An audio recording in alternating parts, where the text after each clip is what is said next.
Well, it's awkward sitting here with people walking around and they hear me talking to myself. But right here we have, it's a painting by Clyfford Still in 1956. He really didn't even title it. Just 1956, J number 1 untitled. So that's what you have there. It's obviously an abstract painting. I stared at it for a really long time and didn't get anything out of it. I asked a few people as they came by what they thought of it, and one person actually said it looked like a sunset. So that was kind of cool, I guess, but that's kind of what got me into thinking in terms of light. Yeah, I couldn't help but actually read a little bit on what they had to say about the painting, and that Clyfford Still himself just really got into a time period where he enjoyed doing dark to light figures. He just enjoyed the contrast in the colors, so he used them.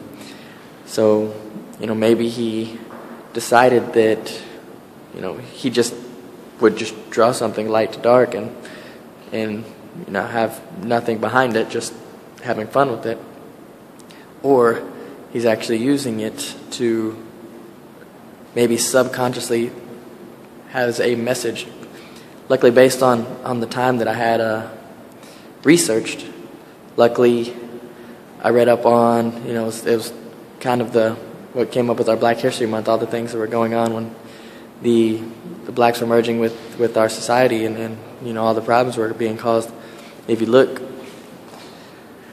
where the solid black is, outside of it, everything surrounding the black, it looks as if it was torn away from the rest of the canvas there. But at the same time, surrounding the black is lighter and lighter colors, starting with white, and then it gradually gets darker as it fades away. So it's as if the darkness itself is emitting the light.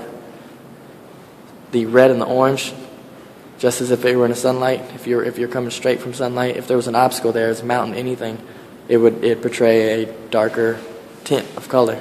So it's just like watching the sunset or sunrise. But then the same thing happens up again. There's just a glimpse of it in the top corner. Same thing where the black is emitting the light, or it seems to emit light away from it.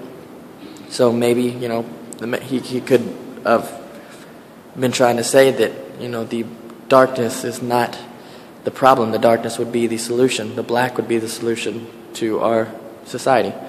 Other than that, it could have been a more simple message of saying that surrounding any darkness there is light.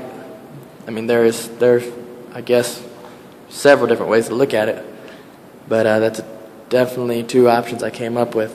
I guess the only way I can see repetition is, like I said, the two different black spots that are both portraying the same thing. You can see the light coming away from it, and he used the different shades of color to I guess, symbolize the light coming from the darkness. And I guess it would be considered a balanced painting, just because, really without seeing the entire thing, you really couldn't tell what was what. So in seeing the entire thing, and actually, I guess, partially having it described what I believe would be the cause, it would help you to learn what the whole painting was about. So seeing the lightness around the dark explains what the darkness is. So I guess they would describe the blackness as the focal point.